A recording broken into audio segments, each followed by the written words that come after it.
लेकिन मैं सिर्फ ये बताना चाहता हूँ आप लोगों को हक़ाइक़ लिए कि पिछले 1 साल में तकरीबन कोई 88,000 मैनहोल कवर्स हैं जो Karachi water and sewerage corporation ने मुख्तलिफ़ जगहों पर लगाए हैं।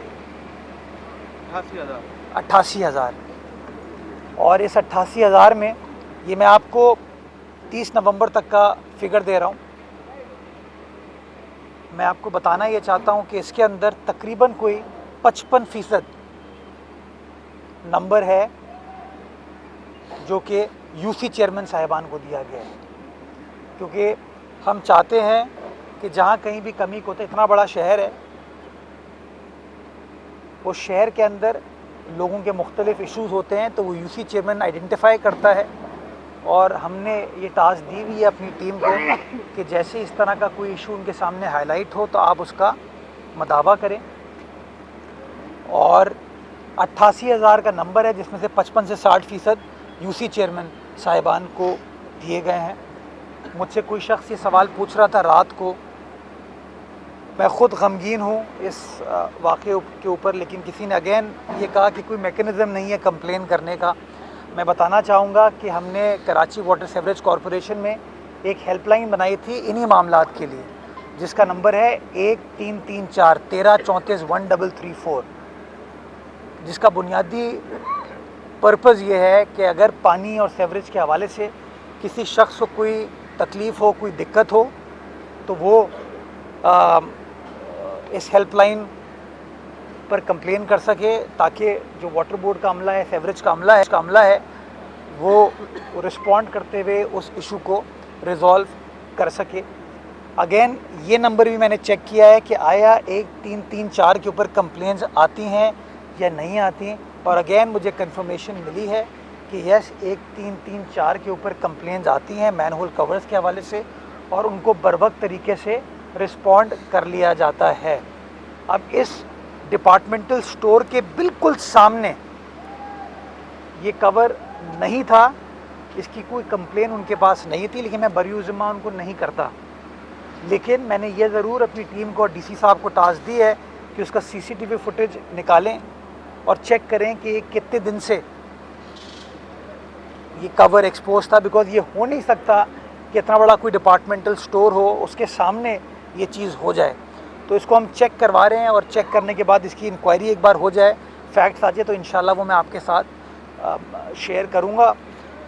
बाकी अगेन एक बार फिर मैं उस ख़ानदान के साथ, वालदैन के साथ इज़हार हमदर्दी करना चाहता हूँ। इस तकलीफ़ की घड़ी में, दुख की घड़ी में हम उनके साथ हैं, और अभी सारा टारगेट हमारा ये है कि उस बच्चे को रेस्क्यू किया जाए, और उसके बाद जहाँ जहाँ हमें इंतज़ामी एतबार से इन मामलात को ठीक करने की ज़रूरत है, अगर कोई कमी कोताही हमारी जानिब से, हमारे अमले की जानिब से है, तो इंशाल्लाह उसके ऊपर इंतज़ामी कार्रवाई की जाएगी, और जहाँ जहाँ चीज़ों को मज़ीद बेहतर बनाने की ज़रूरत है इंशाल्लाह उनको बेहतर बनाया जाएगा। आप गए थे वहाँ पे, आपने वहाँ का दौरा किया, इससे बेहतर था यहाँ खड़े होने के बजाय आप वहाँ चले जाते, पहले नीपा के उस गटर का, वहाँ ढक्कन का दौरा कर लेते। एक बात, वहाँ पे रोड जाम किया हुआ है, लोगों ने बैठे हुए सड़क के ऊपर। दूसरी बात ये कि उस माँ की चीखें जो है आसमान पे तो जा रही हैं, लेकिन हुक्मरानों के कानों तक पहुंच रही है कि नहीं पहुंच रही है। अगर ये बच्चा आज किसी हुक्मरान का वो बच्चा होता तो आपका यही रिएक्शन होता। आप लोगों को नींद कैसे आती है हमारी ये समझ में नहीं आता। एक अदालत, अल्लाह की भी अदालत है आसमान के ऊपर, आपको कभी होता है कि वहाँ जाके भी जो जवाब देना है। 17 साल से पीपल्स पार्टी इस शहर पे हुकूमत कर रही है, शहर की सड़कों को खंडर बना के रख दिया है। इस शहर के बच्चों का यही नसीब रह गया है कि वो डंपर के नीचे आके नालों में गिर के और मैदानों में गिर के मरते रहे। आप लोग इस वक्त सोशल मीडिया पर ट्रेंड है गटर का ढक्कन, मुर्तज़ा वहाब इस्तीफा दो। आपको होता है कि इस्तीफा दे दें आप इसके ऊपर? अगर आप सवाल पर फोकस करते और तकरीर नहीं करते तो ज़्यादा बेहतर होता। आप कहते हैं कि किसी हुक्मरान के कान में ये बात गई, तो मैं हुक्मरान का हिस्सा हूँ, हुकूमत का हिस्सा हूँ, और ख़ुद आया हूँ। ये इस तरह की जो इश्तियाल अंगेज़ गुफ्तगू होती है ना, उसी की वजह से बदकिस्मती के साथ हम मामलात को रिज़ॉल्व नहीं कर पाते।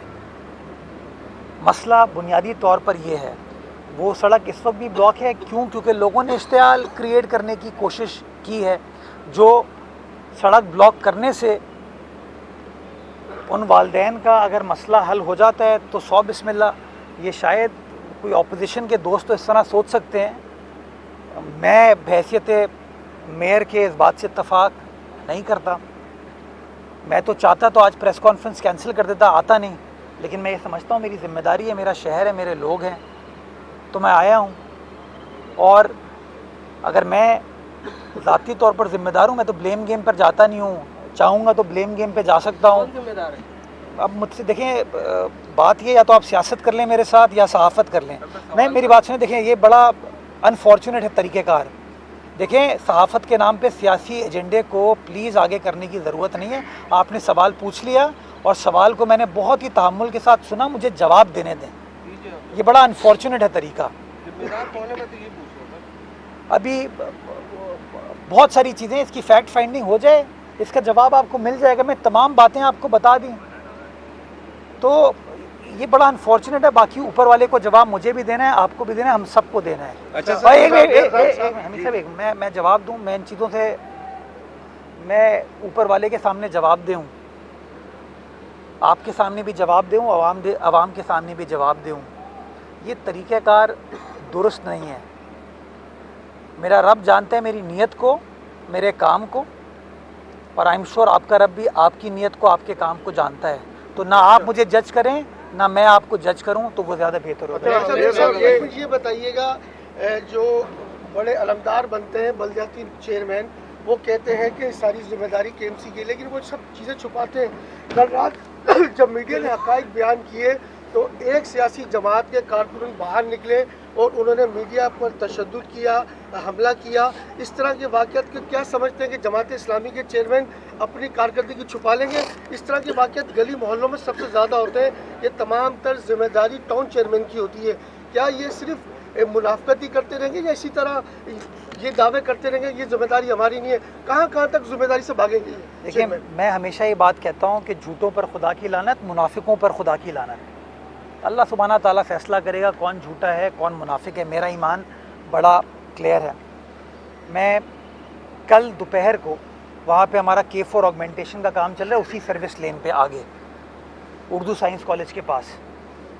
मैं कल दोपहर को वहाँ पर गालिबन कोई 2 सवा 2 बजे मौजूद था, और वहाँ से जो जमात इस्लामी के इलेक्टेड काउंसलर हैं वो मेरे साथ थे। मैं उनको नहीं जानता, उन्होंने आके मुझसे अपना तारुफ़ कराया और उन्होंने तारीफ़ की कि अमला बहुत अच्छा काम कर रहा है। उन्होंने मुझे एक बार भी ये नहीं कहा कि मेयर साहब ज़रा वो पीछे जो है ना, एक गली पीछे ये इस तरह की चीज़ें, इसको ज़रा आप देख लें। क्या पता उनको भी ना पता हो, क्या पता उस वक्त तक वो जगह खुली ना हो, मुझे नहीं पता। तो हम जो है ना, अनफॉर्चुनेटली जब इस तरह का कोई वाक़या होता है, हम इल्ज़ाम तराशी की तरफ चले जाते हैं, बयानबाजी की तरफ चले जाते हैं। मैं कल देख रहा था, किसी एक साहब ने कहा हम अपनी मदद काम करें, एक दूसरी सियासी जमात ने कहा हम अपनी मदद काम करें। वो बाबा, ये अगर एक इंसानी अलमिया है, इसके अंदर हमको ये सियासत करना ज़रूरी है? एक साहब को मैं देख रहा था जिन्होंने कहा, और मैं देख रहा हूँ इल्ज़ामात लगते हैं, वो आज से 4-5 रोज़ पहले वहाँ पे बगी राइड कर रहे थे उसी जगह पे। सो अनफॉर्चुनेट है ये तमाम चीज़। इसकी मैं 2 चीज़ों की आपको यकीन दहानी कराता हूँ। अभी हम रेस्क्यू से निकल आए। एक तो इसकी इंक्वायरी मैं कराऊंगा कि कैसे शहर के बीचों बीच एक जगह जिसके बिल्कुल वो एक डिपार्टमेंटल स्टोर इतना बड़ा जिसमें हज़ारों की तादाद में लोग डेली जाते हैं, उसके बराबर में एक बहुत बड़ा हॉस्पिटल है हमारा, उस जगह ये चीज़ कितने दिन से खुली हुई थी या उस वक्त खुली या खोली गई, इसको चेक किया जाएगा। अगर सरकार की तरफ से कोई भी लापरवाही हुई, ये मैं आपको इस बात की यकीन दहानी कराता हूँ कि कार्रवाई हम करेंगे। मैं वहाँ के जो इलेक्टेड यूसी चेयरमैन हैं चेक करूँगा क्या उन्होंने किसी के साथ रब्ता किया कि भाई मैनहोल कवर नहीं है। 15-15 लाख रुपए महीना उन यूसी चेयरमैनों को अगर मिलता है तो वो किस पर्पस, 12 लाख रुपए अगर मिलता है तो वो किस पर्पस के लिए मिलता है?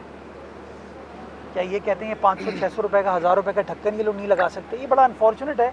मैं सियासी बयानबाजी से गुरेज करूँगा इस वक्त, लेकिन मैं ये आपको बताना चाहूँगा कि वंस एंड फॉर ऑल हमें ये तहैया करना पड़ेगा कि क्या हम यही मुनाफ़कत के साथ इल्ज़ाम तराशी पर फोकस करेंगे या एक्चुअली लोगों के मसाइल हल करने की कोशिश करेंगे।